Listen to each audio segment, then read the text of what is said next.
Bienvenidos a esta nueva actividad que le damos la bienvenida en nombre de la Dirección de Planificación y en nombre de la Unidad de Innovación Educativa. Como todos ustedes saben, pues el área de innovación educativa tiene el programa de atención a los docentes en el área tecnológica, pedagógica y profesional, y en este caso pues es una actualización profesional en el área de urbanismo. Le damos la más cordial bienvenida a nuestro invitado especial, el diseñador urbano Ari Fernando Valerdi, quien nos va a impartir la charla sobre la Ley General de Movilidad y Seguridad Vial en México y las experiencias en el cambio de paradigma de las leyes urbanas de las ciudades mexicanas, y esto pues a través del Laboratorio del Espacio Público. Quiero agradecerle al arquitecto Kevin Segura, quien es el encargado pues del área de innovación educativa en el área de arquitectura, quien hizo todo el contacto, y a quien le voy a pedir que por favor presente a nuestro invitado especial. Gracias, arquitecto de Ares. Bienvenidos a todos y todas a este espacio virtual y principalmente pues a Ari. Esta actividad la tenemos ahí en reserva desde hace 3 meses, si no estoy mal, planificada, y pues agradezco su buena disposición y voluntad para generar pues estos espacios de apoyo desde México, pero más allá de eso, dentro de nuestro ámbito que es la arquitectura y el diseño. Y pues Ari Fernando Valerdi Maroni es diseñador urbano ambiental por la Benemérita Universidad Autónoma de Puebla, con estudios en ciencias ambientales por la Universidad Politécnica de Valencia y de movilidad urbana en la Universidad de Ámsterdam. Se ha desempeñado en los 3 órdenes de gobierno a nivel municipal como coordinador técnico del Instituto Municipal de Planeación de Puebla, a nivel estatal como jefe del Departamento de Modelos de Logística y Estudios de Campo del Departamento de Proyectos de Movilidad Motorizada en la Secretaría de Movilidad y Transporte del Gobierno de Puebla, y a nivel federal como asesor de Movilidad y Espacio Público en la Secretaría de Desarrollo Agrario, Territorial y Urbano. Es fundador del Laboratorio del Espacio Público en México y actualmente está a cargo del proyecto ejecutivo, en donde ha trabajado con más de 30 ciudades en México y 9 en América Latina. Además de eso, quisiera pues presentarles también un poco del trabajo que él ha desempeñado en el último año, en el 2021, ya que ha sido partícipe y pues autor de la creación y desarrollo de la implementación del programa de calles mágicas, de intervenciones en diseño e imagen urbana para las ciudades turísticas y pueblos mágicos en México, Los Cabos, Baja California Sur, Chilitla, San Luis Potosí, Chignahuapan y Puebla, así como experiencia laboral en la creación de instrumentos de movilidad para diferentes sectores del país mexicano. Así que pues muy agradecido por tu estadía aquí, por tu espacio aquí, Ari. Ojalá que podamos seguir coincidiendo en otros espacios virtuales, y pues te dejo a ti el espacio virtual. Bueno, muchas gracias tanto al maestro Olivares como a Kevin por la presentación, por la invitación a toda la universidad. Cuando nos hicimos el compromiso de preparar esta charla, justamente pues teníamos varios retos para empezar. Conocer un poco sobre el urbanismo de su país, de sus ciudades, y después empezar a delinear una idea en donde pudiéramos, pues, con nuestras palabras, darles a conocer el por qué llegamos a tener esta Ley General de Movilidad y Ciudad Vial en México, qué va a provocar en nuestro urbanismo, o qué ya está provocando estas nuevas tendencias, y por qué le pusimos como subtítulo cambio de paradigma a través de las leyes. En efecto, pues esta presentación la hicimos con la intención de que ustedes vislumbren, puedan tener un panorama de por qué este país en donde nos tocó trabajar, nos ha tocado vivir, nacer y desarrollar proyectos, pues articula toda una serie de componentes de la sociedad, tanto el sector social, que es el más importante porque es una iniciativa que viene desde colectivos, asociaciones no gubernamentales, organizaciones de la sociedad civil, que va escalando hasta crear toda una agenda en donde legisladores, legisladoras abanderan este movimiento, y entonces pasamos a tener una estructura muy sólida de personas y grupos y compañías y empresas que desean mejorar la movilidad y la seguridad vial en México. Entonces, eso es como punto de partida. Y hablábamos de dos paradigmas, ¿no? Por ejemplo, ya ven que nosotros en México tenemos diferentes zonas metropolitanas, aproximadamente tenemos 71 zonas metropolitanas, de las cuales, bueno, digamos, la que está en tercer lugar por el tamaño de población es la de Guadalajara. Con esto quiero dar a conocer el tema del paradigma, ¿no? El paradigma, como este modelo anterior que teníamos, que ha prevalecido en las ciudades tanto mexicanas como de América Latina, en donde las políticas, la obra pública, los proyectos incluso hasta de vivienda, de equipamientos, se van a ir enfocando a darle facilidades a los vehículos motorizados para que la movilidad de estos predomine incluso sobre la movilidad de quienes caminamos o quienes andamos en otras modalidades de transporte, como el uso de la bicicleta y demás, que venían de la mano esas modalidades amables y activas con las ciudades, hasta que de repente en el urbanismo se sueltan de esa mano y el auto y las políticas autocéntricas, motorizadas, empiezan a tomar pues ventaja. Sin embargo, ya podemos empezar a vislumbrar cambios en nuestras ciudades mexicanas, incluso en metrópolis y corazones de metrópolis, y con esto quiero hacer énfasis en que no importa el tamaño de la ciudad, el cambio de paradigma es posible, pero requiere, por supuesto, de técnicos que se estén preparando, de una academia que se está actualizando en materia, de docentes que estén vinculados al desarrollo urbano y a las nuevas tendencias de urbanización, y por supuesto de estudiantes que también trabajen y se formen para conocer cuáles son los cambios posibles, qué tipo de herramientas existen para poder hacerlos, ¿no? Entonces es una comparativa entre el antes y el después, son unos 3 años de distancia de uno de los bulevares o calles o avenidas, como llamamos en México, que tenía por lo menos 5 carriles de circulación vehicular y que a partir de una serie de modificaciones va a transformarse en esta nueva plaza, en este nuevo paseo que se llama Paseo Alcalde, está en la ciudad de Guadalajara, justamente en su corazón, en el centro histórico, ¿no? Incluso hablar de que son ciudades que están cuidadas por el tema del patrimonio, no les prohíbe el poder cambiar de paradigma, ¿no? Sino aún con mayor importancia lo podemos promover a partir de aquí para cuidar todo esto. Bueno, la Ley de Movilidad y Seguridad de México, como les decía, tiene un espíritu ciudadano, está impulsada principalmente por organizaciones de la sociedad civil y está también alineada en todo su documento, que voy a hacer desplegar para que ustedes también lo vayan analizando, en un movimiento también que tiene que ver con un acuerdo internacional. Este es emanado principalmente por la Organización Mundial de la Salud. Desde el 2011 al 2010-2021, perdón, tuvimos un primer decenio de acción para la seguridad vial. Aquí pudimos ver diferentes iniciativas en países en donde el urbanismo empezó a cambiar. Sin embargo, al corte de esos 10 años entra este nuevo decenio de acción para la seguridad vial que inicia el año pasado y que retoma este enfoque de sistemas seguros, que es lo que va a prevalecer a lo largo de todo este instrumento legal que es la Ley General de Movilidad y Seguridad Vial.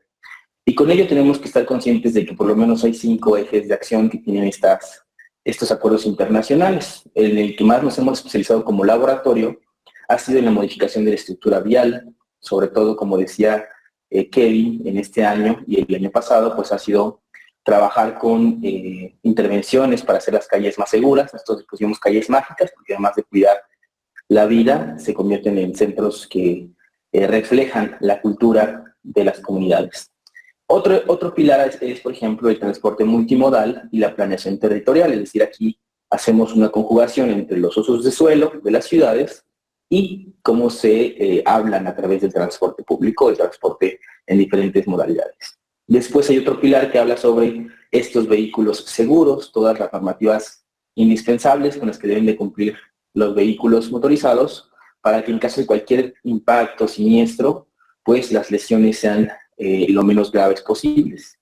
Y de ahí hay otro punto que habla sobre el uso seguro de las calles, que va más orientado hacia poder proveerle las condiciones de información a quienes conducen un auto, quienes caminan, quienes van en el transporte público, etcétera, a cómo deben de moverse, de qué formas pueden moverse en todo este entramado urbano, sea una ciudad pequeña, chica, sea un pueblo, pero que tenga a la mano pues información de qué tan vulnerable incluso puede ser en una ciudad de acuerdo al propio diseño de esta. Y finalmente, el que tiene que ver con, una vez que sucede un siniestro vial, que es la palabra siniestro va a cambiar ahora el lenguaje, ya no estamos hablando de accidentes, sino de siniestros, de sucesos que son enteramente anticipables.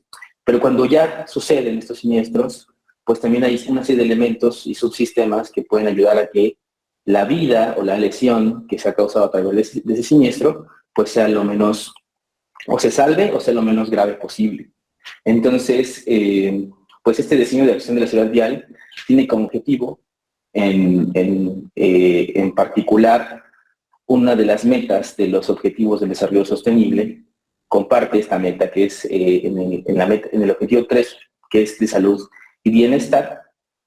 En la meta 3.6 hablamos de reducir al menos un 50% de aquí al 2030, nos faltan 8 años, para poder reducir a la mitad los siniestros viales, reducir a la mitad las muertes causadas por siniestros viales o las lesiones graves causadas por siniestros viales. Entonces, esto es lo que va a reflejarse en el contenido de la ley. Solo para darles para no ir abordando los 5 pilares, porque nos llevaríamos mucho tiempo, sí quiero nada más profundizar en uno que tiene que ver con el urbanismo sobre todo, ¿no? Que es el pilar número 2. Antes de centrarme en lo que hace el laboratorio, quiero compartirles que, pues, como bien saben, tanto las ciudades en Guatemala como las ciudades en México, en Brasil, en Colombia, nuestra región en América Latina, que es una de las más urbanizadas del mundo, hablamos que para dentro de unos 8 años, para el 2030, todavía vendrán más personas, nacerán más personas en las ciudades y más personas van a migrar hacia las ciudades. Por eso nuestra profesión es tan importante y va a ir cobrando cada vez más responsabilidad, va a ir cobrando más relevancia en la toma de decisiones, lo que hoy aprendamos, lo que hoy podamos entender del comportamiento de la movilidad. Y con esto pues hablamos que uno de nuestros grandes retos es entender qué es la gestión de la demanda, es decir, cómo podemos ofertar diferentes tipos de movilidad a través de modalidades de transporte para las poblaciones. Es decir, no nada más la oferta de tener infraestructura peatonal segura, como aceras o banquetas, o cruces, intersecciones seguros, sino también, por supuesto, modalidades a través de la bicicleta, transporte público de gran eficiencia. En fin, la diferencia entre estas modalidades las iremos conociendo también conforme las ciudades vayan consolidándose. Ahora bien, algo que no podemos dejar también de ligar es este diagrama que habla sobre la relación entre los usos de suelo y la movilidad. Cuando nosotros encontremos un uso de suelo en las ciudades mixto, que es justamente uno de los grandes preceptos que recuerdan ustedes allá por 1959, en este grandioso libro de Jane Jacobs, de Muerte y Vida para las Grandes Ciudades Americanas, habla sobre cómo su barrio, Greenwich Village, en Nueva York, tiene esta oportunidad de tener pues una serie de personas y comunidades muy diferentes, pero también tiene trabajadores, trabajadoras, tiene industria, es decir, es una zona muy, muy mixta. Y estos usos de suelo, justamente, que es lo que corresponde a ese uso, pues nos da la ventaja de conocer que en las ciudades el uso de suelo mixto, cuando hay mayor cantidad de oportunidades para poder comer, vivir, recrearse y demás en un espacio muy compacto de un territorio de una ciudad, pues hay una mayor oportunidad de que la gente se mueva caminando o se mueva en modalidades no contaminantes, como por ejemplo el uso de la bicicleta. A este tipo de suelo se le conoce como suelo multifuncional o un suelo policéntrico, que los centros te van a quedar cada vez más cerca, ¿no? O una proximidad. Si ahora recordamos, por ejemplo, que en este año la ONU Habitat premia a un franco-colombiano, que es Carlos Moreno, por su estipulado de la ciudad de 15 minutos, vamos a volver a entender este diagrama, ¿no? Que se habla sobre esa proximidad, la ciudad que te queda próxima, que te queda cerca, y esto pues se puede dar a través de 2 componentes. Uno de ellos es las condiciones del uso de suelo, del lado derecho que vemos en la pantalla, y del lado izquierdo las condiciones de transporte, las condiciones de la infraestructura vial de qué tanta calidad es. Entonces, cada vez que vamos a ver modificaciones en el uso de suelo y nos vamos apartando de estos policentros y deja de ser tan mixto el propio uso de suelo, vamos a ver que también las modalidades de transporte van a corresponder a ese tipo de ciudad. Por ejemplo, si deja ver tanta vivienda ligada al trabajo, pues las distancias empiezan a ser más lejanas o a la escuela, ¿no? Por tanto, la oferta, la solución más inmediata, más eficiente es moverse quizás en transporte público o moverse en transporte privado. Que hay mucho por hacer, porque, por ejemplo, si hoy en día ustedes toman un celular y desde donde están ubicados, le preguntan a alguna de las tantas aplicaciones cómo irte hacia un lugar que te queda a 10 kilómetros. En ocasiones, el propio celular nos va a incluso informar que es más eficiente movernos en auto que movernos en otras modalidades. Y esto está, pues, desde luego vinculado a el tráfico que ya se aumentó o las condiciones de las vialidades. Pero en otras ciudades, por ejemplo, cuando hacemos el ejercicio en ciudades que ya tienen años trabajando ese tipo de relación de movilidad y usos de suelo, pues las alternativas son diferentes, ¿no? Te dan la oportunidad de que las opciones van a preponderar a caminar o moverte en bicicleta.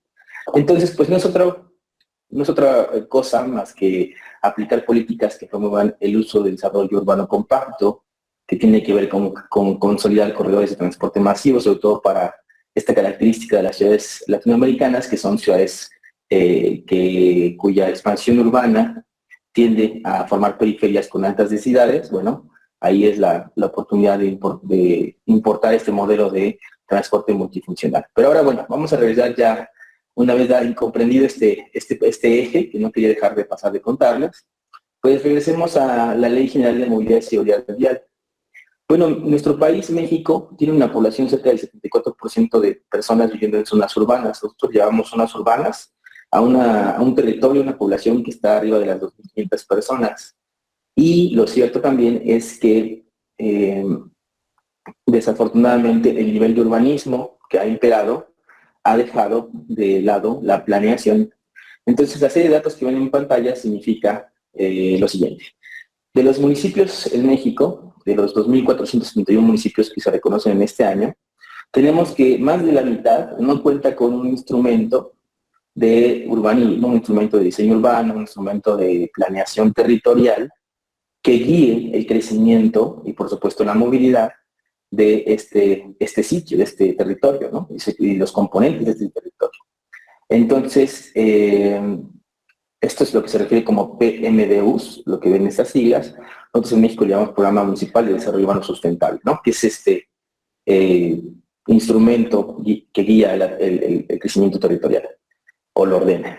El 24% de los municipios requieren ya de una actualización. Esto quiere decir que tenemos municipios, ciudades que tienen su instrumento, pero lo que va a pasar es que ya tiene muchos años que no se actualiza. De pronto vamos a encontrar instrumentos de 1980, de 1990, cuyas políticas todavía están arraigadas a un modelo incluso de movilidad autocéntrico, como el que veíamos al principio en la comparativa de Guadalajara, y entonces no dejan caminar, por supuesto, las modificaciones oportunas que se pueden hacer para aprovechar el espacio público, para aprovechar las condiciones de cada una de las características de las ciudades. Y únicamente de estos 2.471, el 22.5% sí tiene un instrumento actualizado, que esto lo vamos a ver principalmente en las cabeceras de las zonas metropolitanas, ¿no? Por ejemplo, pues la Ciudad de México, la Ciudad de Puebla, Guadalajara, Monterrey, Pachuca, etcétera. Bien. Bueno, ¿y por qué se hace esta concentración del actualizado? Porque pues ahí también, como pasa en muchas ciudades capitales, es donde se concentra el conocimiento, las universidades, los poderes políticos, los poderes empresariales. Bueno, entonces, esta ley, de la cual vamos hoy a conocer un poco más a fondo, tiene aproximadamente 82 artículos que se van a dividir en 3 títulos, que van a intentar normar todo el territorio mexicano, pero principalmente de esos 2.451 municipios, al menos 761 municipios son los que nos ocupan, que enteramente comiencen a modificar sus instrumentos de planeación y sus instrumentos de regulación, que es como funciona en este caso nuestro urbanismo. Estos dos tipos de instrumentos necesitan ser actualizados para cumplir con las nuevas disposiciones de esta ley, que ahora vamos a conocer de qué trata. A esos 761 municipios les llamamos el Sistema Urbano Nacional, que son, digamos, toda nuestra red de ciudades en México. Bien, tenemos que la ley se compone por 6 disposiciones generales, 59 artículos, bueno, 6 artículos hablan sobre disposiciones generales, 59 artículos hablan sobre cómo se debe de desarrollar esta política pública de la movilidad, que va a crear todo un sistema de este tema, de movilidad y ciudad vial, y 17, al final de esta ley vamos a encontrar 17 artículos que va a decirle, a ver, tú que eres el Estado, la Federación, te toca hacer estas acciones. Ustedes estados, 32 estados en la República Mexicana, les toca hacer estas atribuciones. Y los municipios, que son la unidad más básica del gobierno en México, bueno, les toca hacer estas disposiciones para que entonces sus competencias se hablen y de verdad estamos hablando de una política. El enfoque de este instrumento de regulación en México, como les decía, y es importante que yo vuelva a repetirlo, porque mucha gente dentro de estos movimientos la he conocido desde hace años, desde que estaba estudiando, incluso en la universidad, las veía luchando en foros, en congresos, en diferentes, en la calle, por supuesto, manifestándose, buscando desde hace ya más de 20 años pues, esta vinculación de mejorar las ciudades desde la movilidad y pues lo que ahora conocemos como el urbanismo cuidador, el urbanismo que cuida las ciudades cuidadoras, es prácticamente poner en ley lo que todos vemos en el día a día. Para ponerles un ejemplo más gráfico. Del lado izquierdo tenemos una ciclovía que se hizo apenas en una ciudad mexicana, pues no voy a decir nombres para que, aunque bueno, aquí no somos de México la mayoría, ¿verdad? Pero para también cuidar las atenciones hacia quienes están aprendiendo a hacer infraestructura ciclista. Y del lado derecho vamos a ver una nación que lleva cerca de 50 años reproduciendo una sociedad que se mueve a través de una movilidad ciclista. Entonces, cuando hablamos de urbanismo cuidador, vamos a poder encontrar en esta ley que nos va a promover que mejoremos nuestras habilidades como técnicos en el diseño urbano, para que todo lo que podamos proyectar en una calle, que es la unidad más básica de la movilidad, pues contenga todos estos elementos que nos pueda cuidar y que de verdad nos dé una oferta de transporte, para entonces ya no recurrir a las modalidades de transporte que están contaminando más, como es un auto que trabaja con base en combustión. Entonces, aquí en la parte de la izquierda, como dice México, tenemos que el ciclista, ¿verdad?, en vez de contener una infraestructura verde o artificial que le provea de sombra, tiene que recurrir a su propia capucha o gorro para poderse proteger del sol. Después, el confinamiento es un confinamiento muy pequeño, de unas medidas muy incipientes, sobre todo porque esto es muy barato hacerlo. Y el espacio también es un tanto reducido, si lo pueden ver en perspectiva, así como el material del piso. Lo que nos han enseñado estas naciones ciclistas es que entre más calidad le imprimamos a nuestro espacio público, de manera psicológica vamos a poder conducir esa respuesta de las personas que se están moviendo para elegir entonces un comportamiento más sustentable. Aquí, por ejemplo, podemos ver un material de piso sumamente diferente, que es incluso antiderrapante. Vamos a ver protección solar con una serie de infraestructura verde que va a soportar pues, la mitigación y creación de un microclima para las y los ciclistas. Y el confinamiento pues, es toda una isleta de elementos, ¿no? Tanto árboles como barandales y bueno, guarniciones como le conocemos aquí a estas partes de las aceras o de las banquetas. Entonces, todo esto es lo que ha recopilado a lo largo del trabajo de la organización civil, el mejorar puntualmente las ciudades desde ese instrumento. Ahora, antes de que llegara la Ley General de Movilidad Ciudad Vial, ya teníamos en diversas ciudades en México buenas acciones respecto a la movilidad.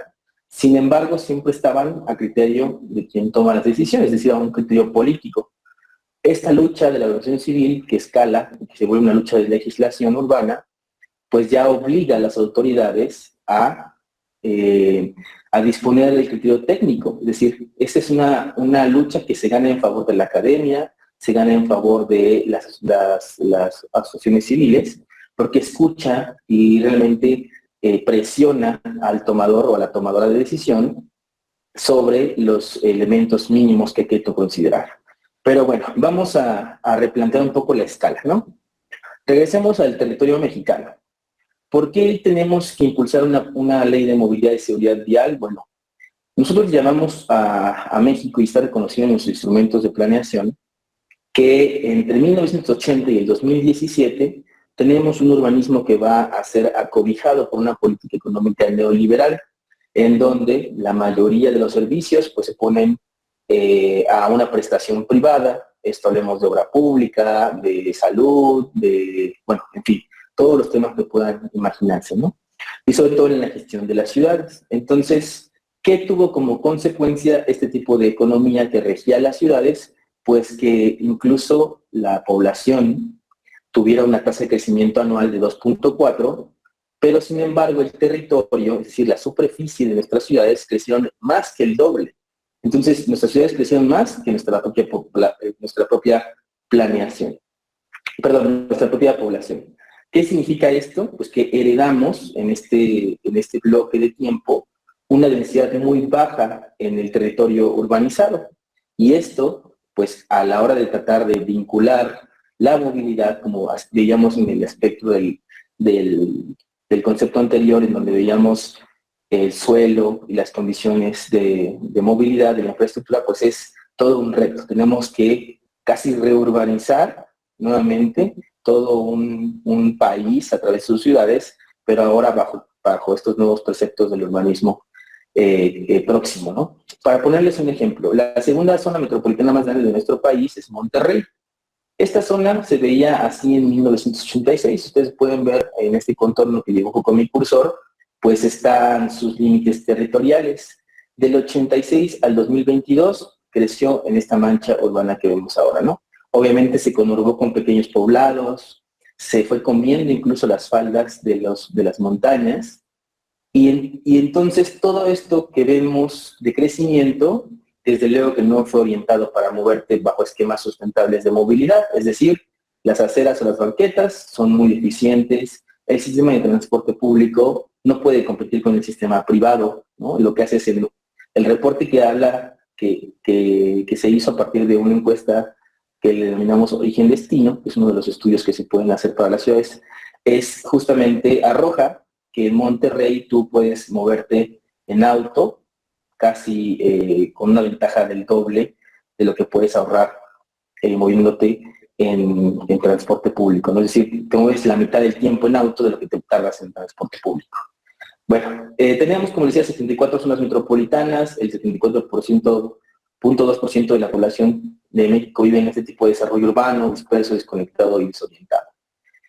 A esto se le conoce también como desigualdad territorial, pero para entender un poco más por qué la ley tiene diferentes artículos, es muy importante que sepan cómo se encuentra nuestro ecosistema urbano a través de imágenes muy específicas, ¿no? Hablamos de distancias largas entre origen y destino, quien va a su casa, de su casa a su centro de trabajo, a su centro educativo, a su centro de recreación. Hablamos de un servicio muy deficiente de transporte público, que apenas está en un proceso de renovación, y un escaso o nulo control incluso del transporte motorizado como las motocicletas. Bueno, parte de esta desconcentración entre 1980 y 2017 fue el crecimiento de decenas de miles de conjuntos de barrios privatizados que segmentaban la ciudad, que la iban a volver un clúster únicamente para quien habitara en este tipo de desarrollo habitacional, y que pues esto pues como consecuencia hace toda una serie de modificaciones en la estructura urbana, en la morfología de la ciudad, que va a provocar a nosotros que no podamos pues movernos con una mayor variedad de direcciones, sino como todos esos emplazamientos, por lo general, incluso en la academia, ¿no? Me tocó incluso que en la academia nos enseñaran cómo desarrollar ese tipo de elementos, que son por lo general rodeados de muros de contención para asegurar una cierta seguridad para quienes vivan en esos conjuntos, pues lo que hace prácticamente es, como decía, segmentar la propia permeabilidad que hay de moverte en una ciudad. Como tal, también se van consolidando barrios marginales, asentamientos irregulares. También veremos en diferentes escalas, ¿no? La privatización del espacio público desde quien en la calle o en el espacio público toma una cantidad, una proporción del sitio y lo usa para su propio fin, como también grandes playas o zonas turísticas que se van privatizando y que se le niega el acceso a diferentes sectores de la población. O sea, es decir, las escalas de este tipo de urbanismo son grandes, ¿no? Y desde luego que la movilidad está ligada a este tipo de condicionantes. Por ejemplo, esta es una de las imágenes que más me hace vibrar en lo personal, porque pues hace un énfasis muy específico de cómo es el urbanismo, ¿no? En México, cómo ha sido el urbanismo en México.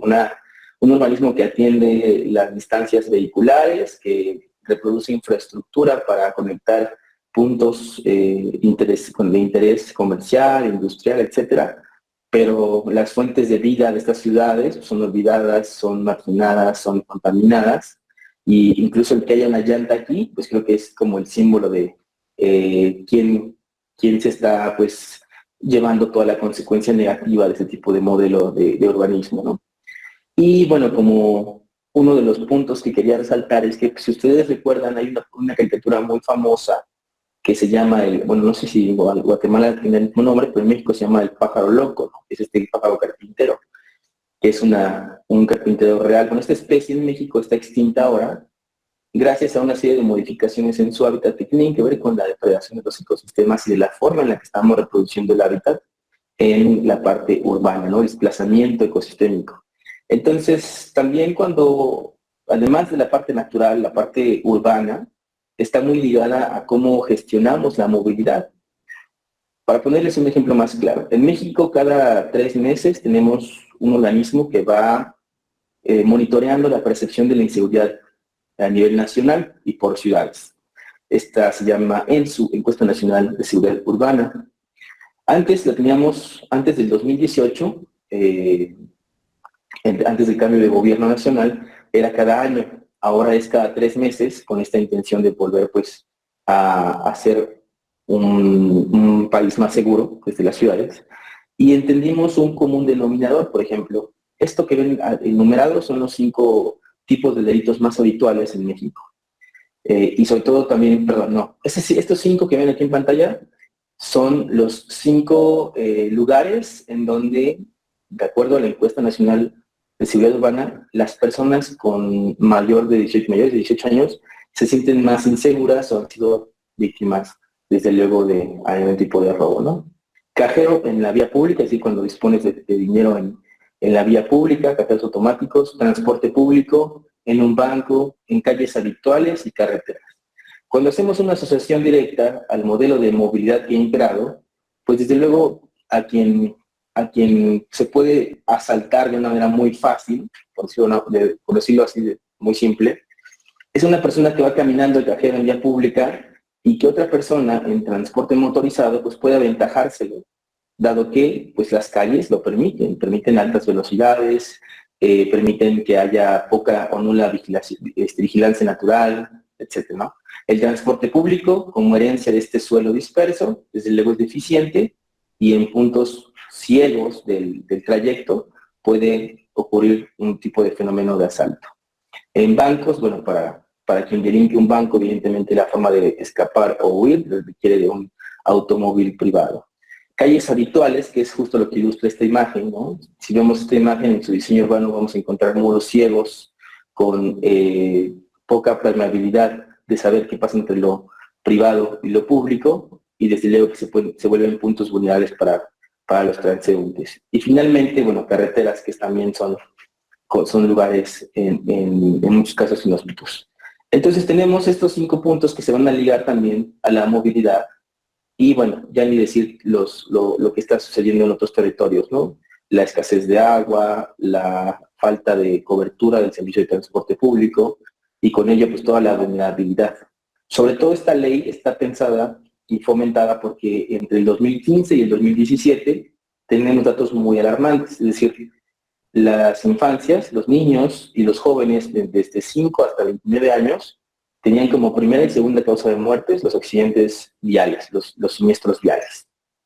Y luego también tenemos un gran porcentaje de población que fallece a partir de enfermedades ligadas a la contaminación de los pulmones. Entonces, es una serie de patologías heredadas de un urbanismo que la ley viene a ser un primer esfuerzo para poder contrarrestar todo lo que llevamos durante años acumulando. Esta ley pues está pensada, por ejemplo, en, desde luego, las diferentes condiciones de movilidad que tienen las personas en sus etapas de vida, tanto adultos mayores, personas con discapacidad, niñas, niños, infancias, pero también está pensada en cuidar cuando estas personas en sus diferentes edades se pueden mover en otras modalidades de transporte. La jerarquía vial es uno de los títulos que se habla en el artículo 6, ¿no? En las disposiciones generales.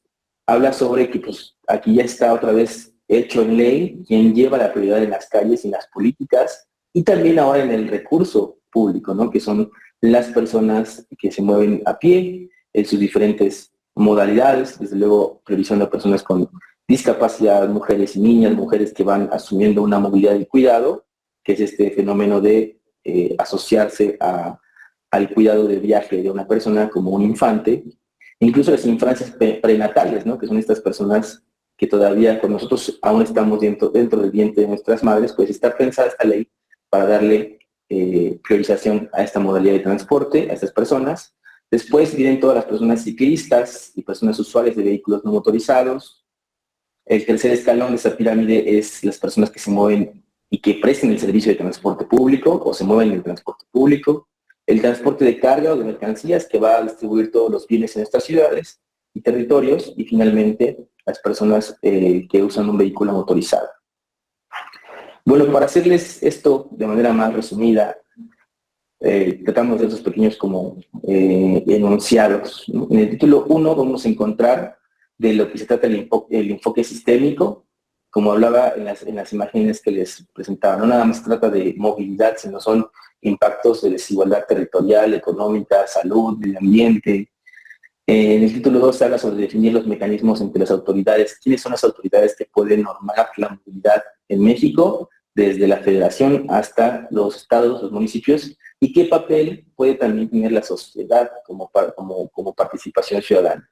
En el cuarto habla sobre sentar las bases de un sistema nacional de movilidad. Hace unos días, por fin, la Secretaría de Desarrollo Agrario, Territorial y Urbano, que es, digamos, la secretaría que se encarga de las ciudades en México, empezó a diseñar la Estrategia Nacional de Movilidad y Seguridad Vial, que es como el hijito o la hijita de esta ley general, ¿no? Ya con objetivos muy específicos. En este mismo título 1 vamos a encontrar mecanismos y acciones para fomentar la cultura de movilidad, para que la toma de decisiones, sobre todo pensemos en esta gente que va a trabajar o que va todos los días a levantarse y va a ver de repente cambios en las ciudades, cambios en sus calles, pues está pensado un poco para informar, socializar la información correcta para que las personas sean parte de este cambio cultural. Define la jerarquía, que es la pirámide que acabamos de ver, y también establece las bases para priorizar los modos de transporte, que está pensado en qué me cuesta menos al ambiente y a lo social, y así también como la famosa intermodalidad, que es esta llave que tenemos en las ciudades para cambiar de una modalidad de transporte a otra, con una finalidad de movernos de manera más eficiente.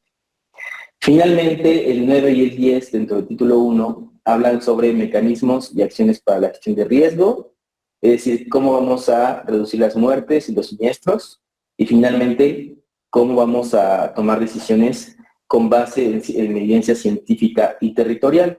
Y a esto quisiera hacer una breve mención de que en México estamos en el esfuerzo de homologar toda la información territorial que tenemos de estos 2.431 municipios, de estas 74 zonas metropolitanas, en un solo sistema que esté al alcance de, obviamente, urbanistas, arquitectos, que también está al alcance de inversores de cualquier tipo de industria, de vivienda, desarrollos inmobiliarios, etcétera, y que pues sea un universo de información que también tenga el lado de la movilidad, o sea, su versión de datos de movilidad, es decir, por ejemplo, que yo pueda acceder a esta plataforma, consultar cuántas, por ejemplo, cuáles son las ciudades con mayor siniestros viales en México, ¿no? Entonces me va a decir, pues estas ciudades han reportado por año tantos siniestros. Entonces, en eso estamos en México justamente construyendo este tipo de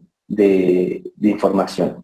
También viene un nuevo glosario, es un nuevo glosario que en ocasiones se escucha por ahí, pero no siempre está acuñado o versado en una ley. Por ejemplo, define lo que es la movilidad del cuidado, como estos viajes que se relacionan en consecución, que se van a ligar porque es un trabajo no remunerado, es decir, una madre, una abuela, un abuelo que acompaña a su hija o a su hijo, a su nieto, a tomar el autobús o a la escuela caminando o en bicicleta hacia la escuela, ejerce un cuidado que no es remunerado y que debe de ponerse en perspectiva a la hora de tomar decisiones en las políticas. De ahí hablamos también, por ejemplo, de conceptos que nos parecen muy importantes, que son las acciones afirmativas. Esas acciones van a favorecer a las personas con algún tipo de vulnerabilidad para reducir o eliminar estas barreras de diferente tipo, ¿no? Entonces, la toma de decisiones con base en las acciones afirmativas, pues van a ayudarnos a que ante una discusión, por ejemplo, tan simple como hacerlo evidente en la amplitud que tiene que tener una banqueta o una acera, ¿no?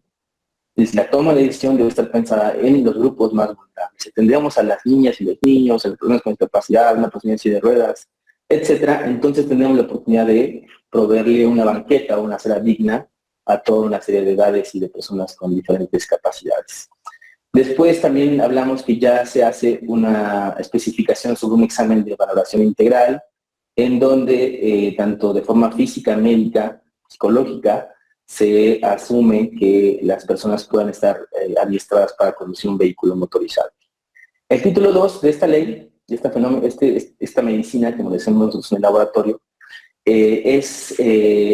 habla del Sistema Nacional de Movilidad y Seguridad Vial, cómo se debe integrar, es decir, habla de qué servidores públicos, en qué tipo de posición de cargo se debe tener este compromiso de formar parte del sistema para tener toma de decisión, porque también se le asignan facultades y es el que establece cómo se va a desarrollar la política nacional.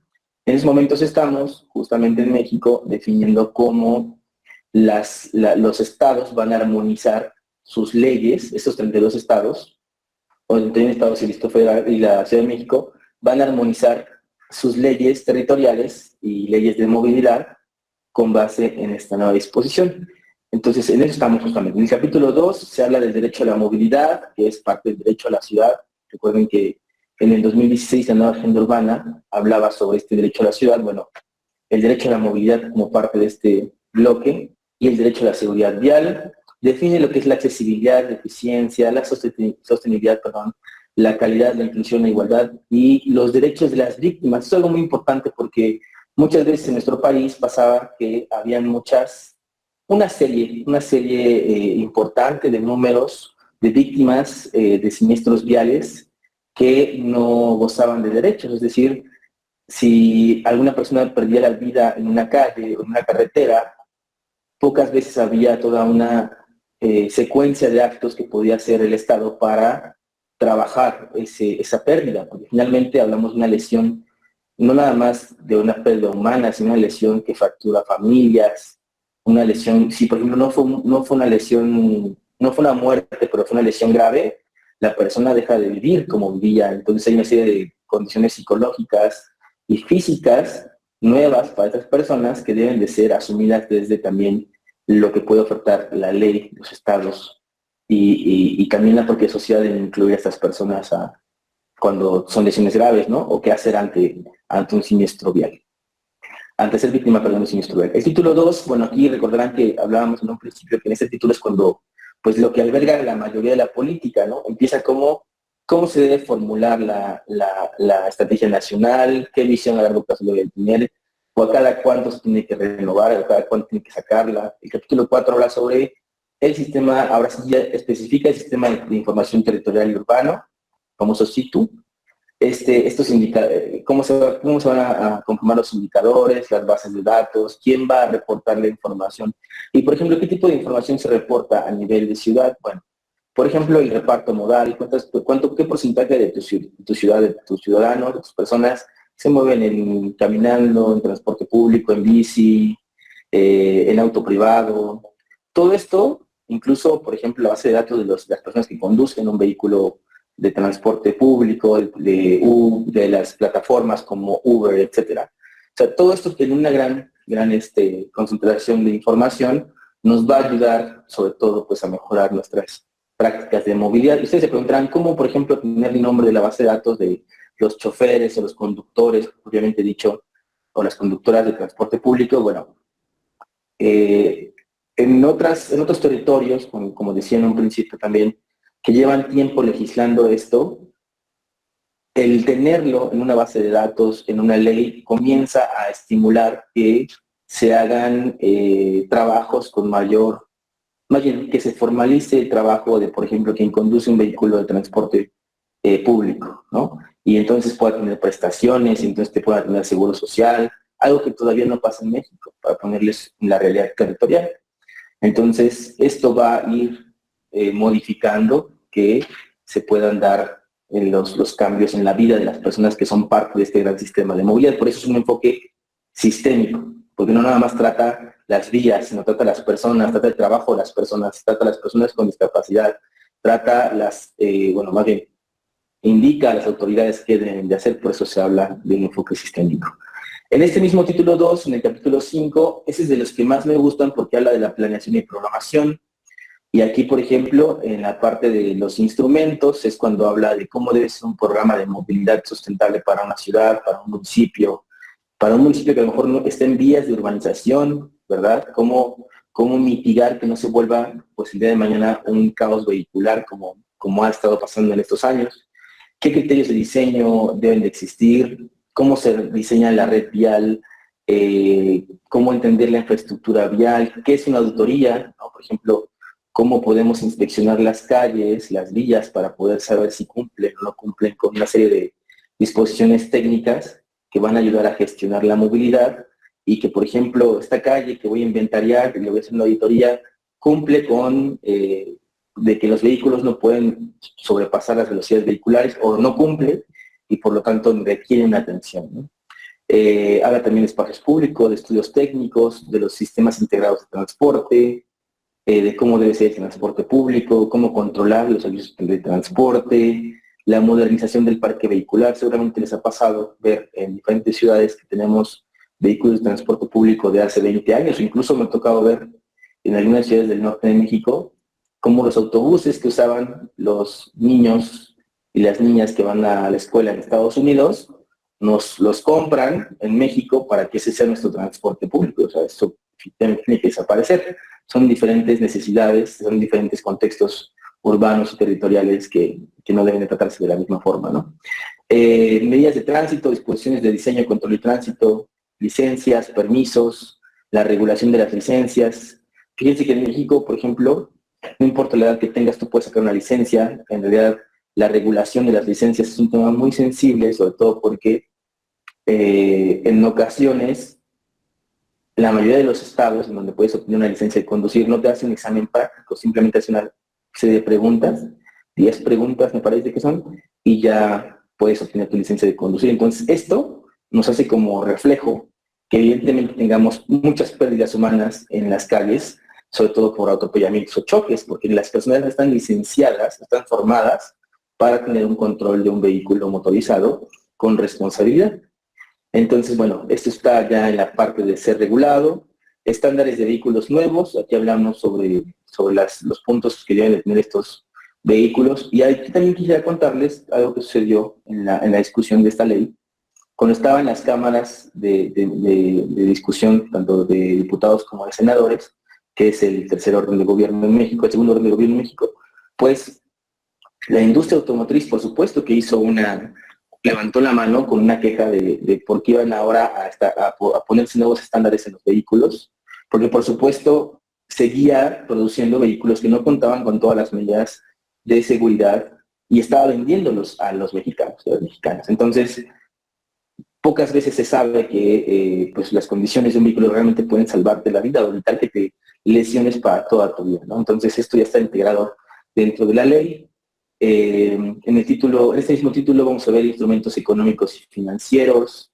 Algo que me parece muy importante comentarles es que dentro del urbanismo, para que se puedan financiar algunos proyectos que tengan que mejorar las calles, la infraestructura vial, están las famosas, es una especie de mecanismo activo para que quien construya de manera privada, tanto un conjunto habitacional, un edificio u otro, pueda donarle un porcentaje, ya no de, o sea, que se vaya a recurso público, sino evidentemente que se vaya a obra pública.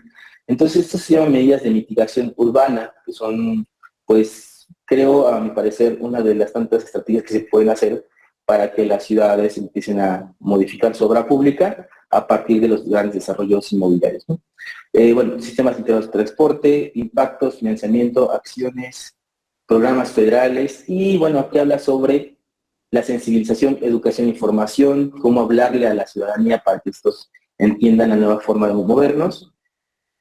Y bueno, en el capítulo 3, que es el último capítulo de la ley, habla sobre cómo se distribuyen las competencias, es decir, lo que le toca a cada servidor público o servidora público, qué dependencias del gobierno van a estar dentro de esto, cómo se pueden hacer convenios entre, por ejemplo, hoy que no tenemos en México una figura de gobierno metropolitana, difícilmente se ponen en acuerdo las ciudades conurbadas para, por ejemplo, hacer un programa de movilidad, un programa de seguridad incluso, ¿no? Seguridad pública, desarrollo urbano o de agua incluso. Entonces, aquí en esta ley permite, promueve y también incita a que haya esa coordinación metropolitana para ya no hablar de núcleos urbanos, sino de una zona metropolitana y con ello atender problemas más grandes. Bueno, hasta aquí no sé si alguien tiene alguna pregunta, alguna duda y podríamos pasar después a una parte de utilidad práctica que hacemos en el laboratorio, pero pues me gustaría también escucharlos porque creo que ya hablé mucho.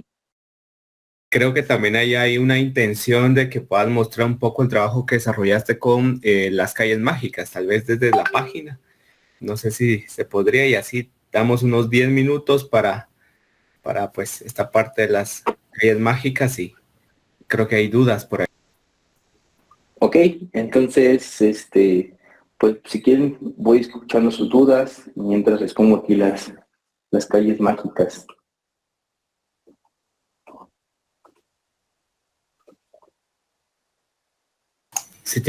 Si tienen dudas o comentarios para el maestro Ari, por favor.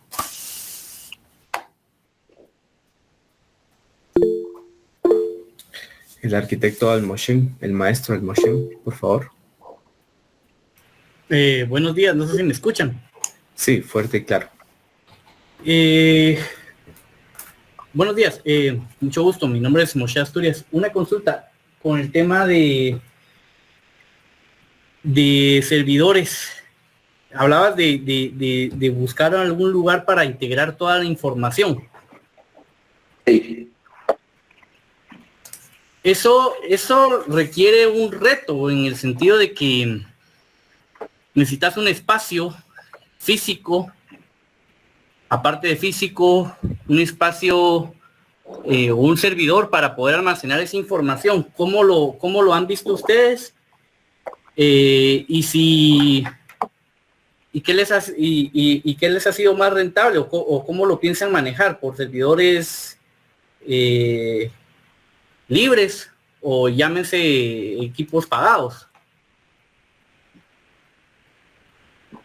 Bien, muchas gracias por la pregunta. Tenemos una secretaría que se encarga justamente de almacenar este tipo de información, que es es un servidor propio. es la Secretaría de Desarrollo Agrario Territorial Urbano. Este es el famoso SITU, que es el Sistema de Información Territorial Urbano. Es una plataforma libre, de acceso libre, que pueden consultar ustedes. Lo que vamos alojando, respondiendo a la pregunta de qué necesitamos, pues sí, un servidor grande que pueda soportar una cantidad increíble de información, porque además está vinculado a otros organismos en México que tienen información propia como catastro, como población, censos de población, censos económicos. Y lo interesante es que este primer ejercicio de una plataforma de gobierno nos puede ya ir a consultar por estado o por municipio. Por ejemplo, el laboratorio que está dentro del estado de Puebla, que ahí nació nuestro laboratorio, y luego busco en este mismo Puebla para ver qué información me tiene, me va a cargar una serie de bases de datos de este municipio, justamente para poder, por ejemplo, conocer sus áreas de vulnerabilidad, que son estos rojos que van a ver en pantalla, y otros datos como la población total, el total de hogares, el total de...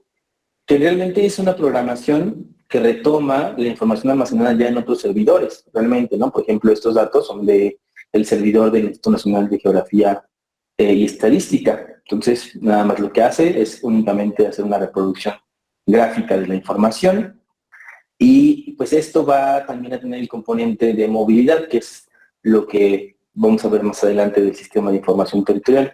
Les voy a pasar aquí la página para que ustedes también la consulten, pero en específico la respuesta es esa. Está pensado para hacer un espacio dentro de la Secretaría, entonces la Secretaría a nivel nacional, y esta misma es la que está almacenando la información del territorio, y ahora va para también la información de la movilidad.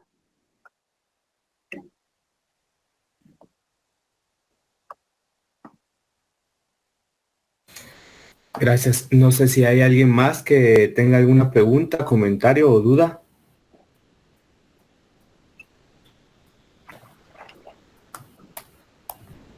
También le damos la bienvenida a la Dirección Municipal de Planificación de Antigua, que está en línea. Muchas gracias por estar con nosotros. Bueno, yo ya me refresqué un poco la garganta y un poco también para que pasemos a la parte práctica de lo que se puede hacer con esta nueva ley. Bueno, como decía aquí el maestro Kevin, nosotros tenemos abierto un programa hasta el 2024, donde de acuerdo a las ciudades y la voluntad política y la voluntad técnica, recurrimos a implementar estrategias diversas de intervención urbana, sobre todo en calles y espacios públicos. Bueno, esta es una convocatoria abierta, es una convocatoria que va a pues poder estar trabajándose hasta el 2024, y lo que hacemos nosotros es implementar ampliaciones de banquetas, cruces pedonales, mejorar la accesibilidad hacia entornos y equipamientos urbanos, cambiar el contexto de una calle con procesos participativos para que sean estas reproducciones gráficas, visuales y tangibles de lo que se puede hacer en una calle, ¿no? Cómo puede cambiarse ese famoso color grisáceo o sí, gris oscuro que da el asfalto, hacia algo que es más parecido a los sentimientos y la cultura de las comunidades, que son de muchos colores. Entonces, en la utilidad práctica de la ley, bueno, ya podemos hacer diagnósticos cada vez más específicos, diagnósticos sobre el comportamiento de estas ciudades, de esta movilidad, y atender la demanda de movilidad que cada vez va creciendo. Recuerdo también a la parte primera que les hablaba sobre qué tanto vamos a tener de demanda en cuanto a nuestros servicios de transporte público. Por ejemplo, aquí nosotros lo que hicimos fue un análisis cartográfico de las condiciones de caminabilidad. La caminabilidad es este concepto que va a congregar diferentes elementos de la calidad de la infraestructura vial, sobre todo las banquetas o aceras, o veredas también llaman en algunas partes de Latinoamérica, para que sepamos en qué partes o con qué porcentaje de toda esta gran zona urbana se requiere atención. Nosotros lo hicimos con la ciudad de Puebla, con al menos fueron 30 y 21 y 18, digamos, hablamos de casi 39 municipios, 39 ciudades, para que pudiéramos conocer qué tanto tenía de alumbrado público, qué tanto tenían de árboles, qué tanto tenían de rampas para personas con discapacidad, accesos, banquetas, etcétera, ¿no? Entonces los resultados fueron preocupantes, pero también son el reto que hay que asumir, ¿no? Fueron 39 municipios de Puebla, 20 de Tlaxcala, y lo que hicimos fue, lo que arrojó el estudio fue, por ejemplo, que de todos estos municipios solo el 45% tiene, 45.8 tiene banquetas, el 83.2 cuenta con rampas, el 22.9 cuenta con alumbrado, es decir, hay una gran cantidad de aceras o de banquetas o veredas que no tienen alumbrado, y también más del 50% que no tiene algún tipo de árbol o de infraestructura verde que cobije los traslados peatonales. Entonces, pues esto es parte del derecho a la movilidad. Creo que había comentado sobre que en el 2016, cuando la ONU retoma el derecho a la ciudad y nuestra ley en México de ciudades, que antecede esta ley de movilidad, la Ley General de Asentamientos Humanos, Ordenamiento Territorial y Desarrollo Urbano, es la que empieza a determinar lo que hay que hacer en materia de movilidad. Bien, del 2016 hasta el 2022 fue que se empezó a trabajar estas disposiciones emanadas en la ley magna de las ciudades en México. Hablaba sobre las víctimas de los siniestros viales. En nuestro país es muy común poner estas cruces cuando sucede algún tipo de siniestro. Y con base en esto también ya en la aplicación hemos podido inventariar cuáles son las zonas vulnerables, áreas vulnerables de las zonas urbanas. Por ejemplo, lo que ven aquí en círculos rojos son las pérdidas que se han dado en el 2021, tan solo en un año, que se dieron a través de una recopilación de información que nos ayudaron a hacer una asociación que se llama Manu Vive, y que pues nos van a dar una orientación de dónde se está concentrando la mayoría de los siniestros viales, y ahí es entonces donde hay que hacer una acción cuanto antes. Pues puede ser como esta de urbanismo táctico, que esto es lo que tradicionalmente hacemos, lo que vamos a hacer en ciudades durante el 2023. Lo que hacemos son dos ejercicios a la par, ¿no? Primero estudiamos a una región macro, la ciudad, y después determinamos un punto de intervención, pero que las servidoras o servidores públicos nos acompañen en todo el proceso para que conozcan cómo hacerlo y después ya puedan practicarlo en todas las zonas que así les requiera, ¿no? Entonces, sí requiere de empezar a conocer el territorio. Cuando estaba presentando el maestro Kevin la ciudad que le costó un poco de trabajo pronunciar es Chignahuapan. Es una ciudad que exporta muchas esferas navideñas. Ahí hay grandes artesanas, pero millones, estamos hablando de millones de todo el mundo, hasta Rusia exportan esferas navideñas. Y bueno, trabajamos aquí el año pasado y lo primero que hicimos fue determinar pues en dónde estaban las colisiones, en dónde estaban los atropellamientos, en dónde había más vulnerabilidad en la movilidad, y ya con eso pudimos determinar un polígono de trabajo, pero que tenía un acceso que era el más violentado, con mayor siniestralidad. Por tanto, ahí fue donde aterrizamos una intervención. Cuando hacemos este tipo de trabajos, nos gusta abrirlo, o sea, decir que el laboratorio es un ente abierto para invitar a más técnicas y técnicos a que conozcan cómo hacer estos proyectos, y algunos de ellos incluso nos acompañan a las intervenciones. Aquí fuimos cerca de 25 personas. Durante un mes aproximadamente planeamos junto con esas personas y los ayuntamientos o servidores públicos cómo aterrizar la intervención, de tal forma que se hacen modelos de diseño variado, y también procesos participativos, procesos en donde invitamos a las niñas y a los niños, a las artesanas, en este caso de Chignahuapan, a que sean parte de la intervención, ¿no? Que sea un trabajo colectivo para que se haga una representación diferente de lo que puede ser las calles cuando son trabajadas por todas las personas. Y pues ha dado muy buenos resultados. Cada vez más ciudades se suman a este tipo de ejercicios, porque además es un ejercicio de bajo costo y realmente lo puedes planear en unos 2 meses, 3 meses, depende mucho de la complejidad de la ciudad, pero lo importante es que la intervención es muy rápida, ¿no? Entonces, esto lo hicimos aproximadamente en 16 horas y con un equipo de 25 personas, pues sí nos ayudó a reducir evidentemente con buenos resultados, bajar la siniestralidad y demás.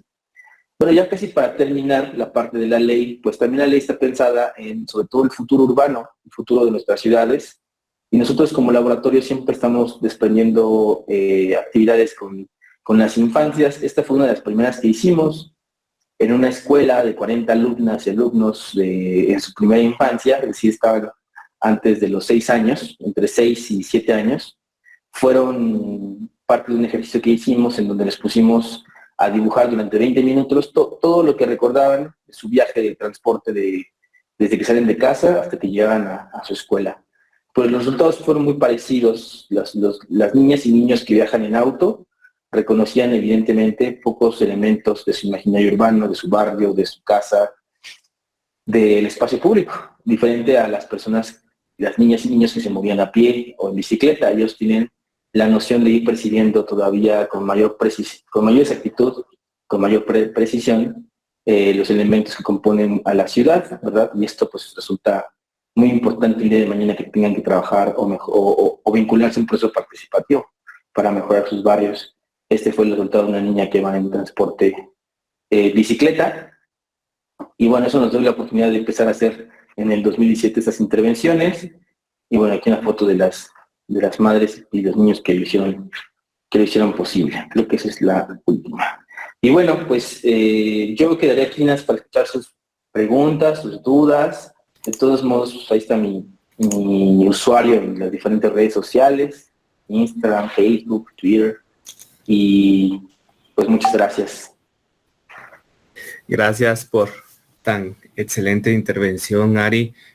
Pues me parece fantástico. Hay una pregunta que dice, ¿cuánto tiempo se tardaron para hacer el análisis? El análisis de Chignahuapan fue aproximadamente un mes y medio. Lo más tardado fue que, por ejemplo, esta municipalidad no tenía de manera digital los reportes de los siniestros viales, entonces tuvimos que digitalizar toda esa información de hace, pues no tanto, fue del 2009 al 2021, pero sí fueron tres años que había que digitalizar todos esos reportes para entonces hacer una radiografía y encontrar los puntos más vulnerables. Ya, perfecto. ¿Alguien más tiene alguna duda o comentario?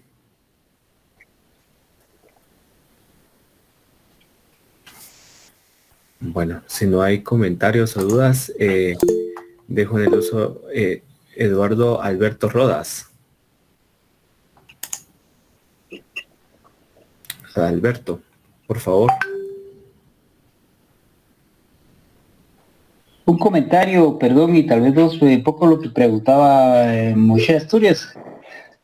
El tema en Guatemala, vemos que ahora este tipo de propuestas de ley pues es sumamente complejo, pero ya hay pasos ya realizados. En CGPlan se hizo con varias consultorías con el pago internacional. Ahorita está el Sistema Nacional de Información Territorial. No sé qué actualizado está, pero es un conjunto de mapas donde se mete información como un recipiente, poner toda la información. Estas iniciativas, tal como lo fue presentado, pues se ve que es un trabajo enorme, un esfuerzo enorme, especialmente en México, lleva un tema de coordinación muy fuerte entre instituciones.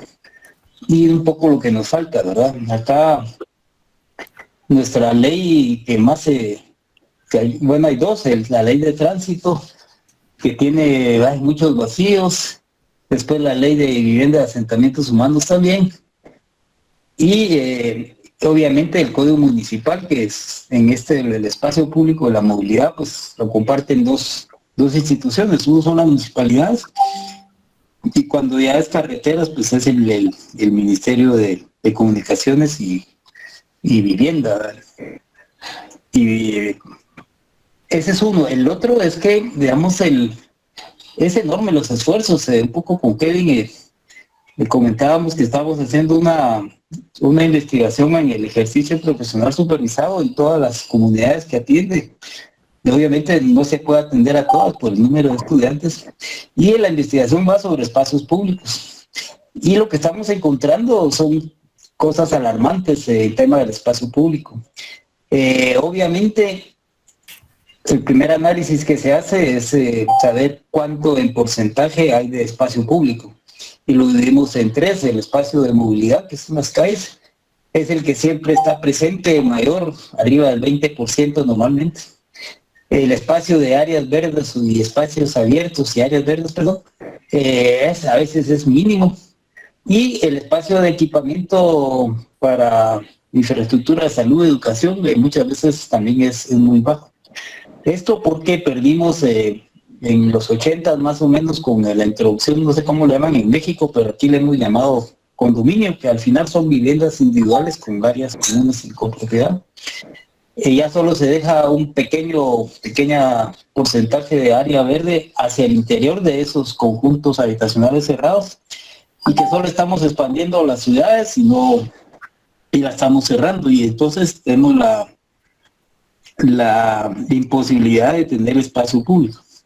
Entonces el comentario va que tenemos, para hacer un esfuerzo de una ley, primero sí habría que buscar coordinación. Segundo, tal vez empezar con algunas cosas que se podrían ir paso a paso, ¿verdad? Que lo interesante de la presentación es que lo ligan, y que es muy bueno, al tema de la seguridad, porque ahí hay muertes, y hay muchas muertes, ¿verdad? En accidentes, aquí en Guatemala igual, ¿verdad?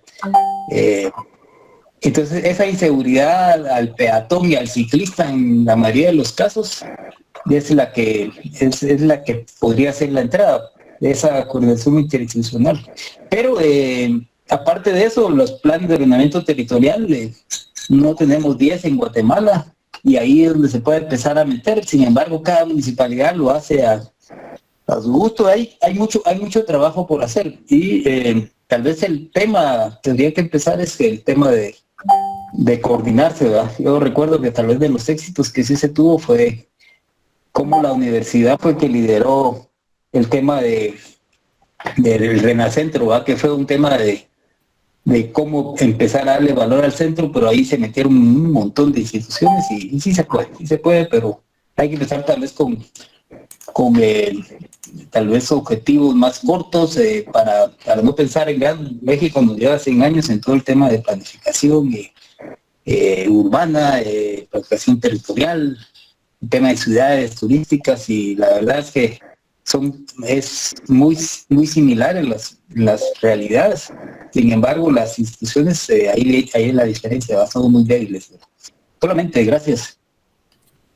Muchas gracias, Alberto. De hecho, solo para hacer mención que hay una iniciativa de ley para convertir la Secretaría General de Planificación y Programación de la Presidencia, SEGEPLAN, en ministerio. Entonces, en teoría, la intención esta es fortalecer el nivel técnico, digamos, de las diferentes DMPs, y empezar a hacer modificaciones a la ley de servicio municipal precisamente. Así que creo que por ahí hay un reto de la facultad en cómo intervenir en la aplicación de estos registros. ¿Había otra pregunta? ¿Alguien levantó la mano? Por ahí vi una mano levantada. Sí. Gustavo Mayén. Mayén, por favor, arquitecto. Muchas gracias. Buenos días. Muchas gracias por la charla, maestro Ari. Tal vez solo para aclararle lo que se hace en ejercicio profesional supervisado. Aquí en la Facultad de Arquitectura, pues ya el ejercicio profesional supervisado lo realiza el estudiante que ya cerró pensum y se va a 6.5 al interior de la República o en el área metropolitana. Entonces ahí es donde él incide en los proyectos, pues partamos de que son reales, ¿verdad? Esta investigación sobre espacios públicos urbanos ya la venimos realizando con el arquitecto Alberto Rodas, ¿verdad? Que él es urbanista, la venimos realizando hace más o menos 3 años, ¿verdad? Nos topamos con la pandemia, pues lo seguimos haciendo, y ahora pues ya aterrizamos en la confrontación con la realidad con los estudiantes, ¿verdad? Entonces son estudiantes que ya cerraron su pensum, están previos a graduarse, pero tienen que cumplir con este requisito de servicio social. Han habido pues muy buenos ejemplos, ¿verdad? Se trata de sociabilizar las propuestas, que tienen que ser rápidas y baratas, ¿verdad? Que es la premisa que hemos acordado con el arquitecto Alberto Rodas, para poder pues echar a andar algunas, ¿verdad? Así, realmente la incidencia de ejecución es muy poca, ¿verdad? Porque hay muchos aspectos políticos, económicos, ¿verdad? Dentro de cada comunidad, con cada alcalde. Pero, digamos, la semana pasada tuvimos una asesoría con el grupo que yo superviso, ¿verdad? En la parte norte que está entre Campeche y Tabasco, ¿verdad? El Petén. Y veamos, pues estuvo por lo menos escuchando el alcalde de Poptún Petén, que es una municipalidad, ¿verdad? Del norte, del Petén. Estuvo ahí, ¿verdad? Entonces, pues sí se van enterando, ¿verdad? Y se va corriendo esa voz, ¿verdad? Pero sí, digamos, estamos atados por las situaciones, como decía, económicas y políticas, ¿verdad? Que están muy, muy arraigadas, ¿verdad? Entonces, ahí es donde está el freno, ¿verdad? No porque sí han salido ejercicios muy bonitos, ¿verdad?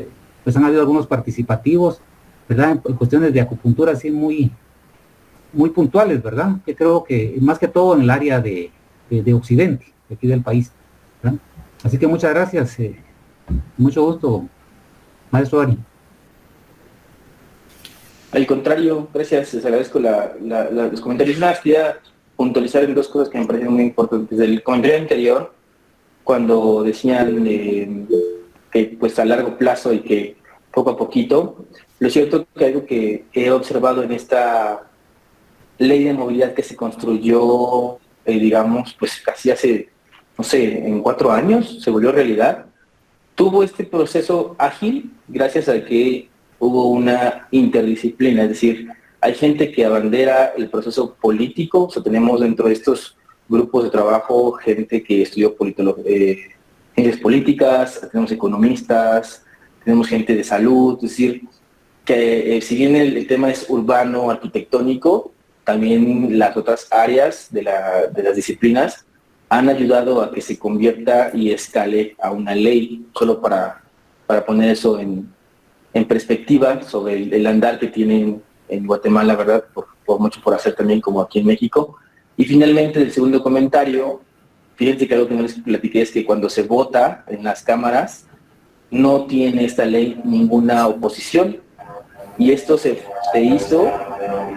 logró gracias a que en México cada vez era más común que tú o un amigo tuyo o un familiar tuyo ya haya sido víctima de un siniestro vial que o le quitó la muerte a alguien conocido, perdón, le quitó la vida a alguien conocido o le lesionó de por vida, ¿no? Entonces fue algo que no había tenido precedentes en México de que una ley se votara completamente a favor de que ya lo tuviéramos, ¿no? Entonces fue algo que faltó platicarles dentro del consenso.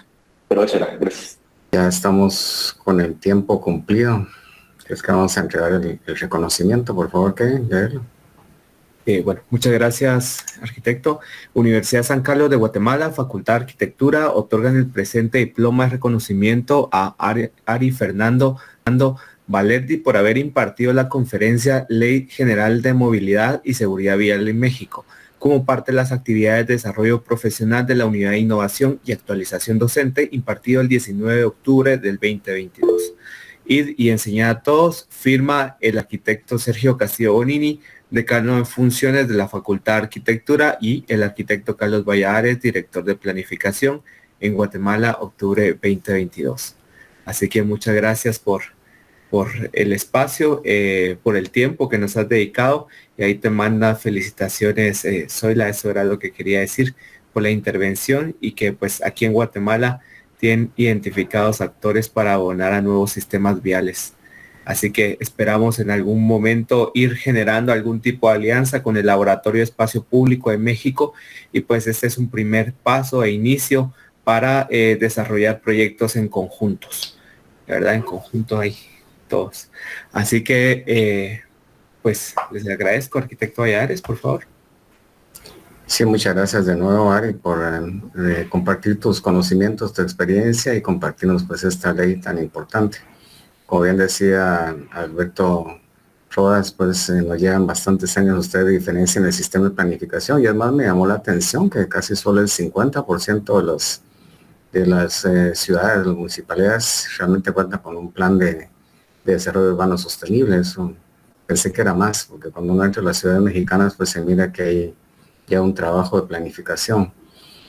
Aquí tenemos mucho por hacer y bueno, nos han acompañado en esta sesión pues urbanistas egresados de la de la maestría que tenemos en diseño urbano y territorio también, y profesoras y profesores de la facultad también de distintas áreas del conocimiento.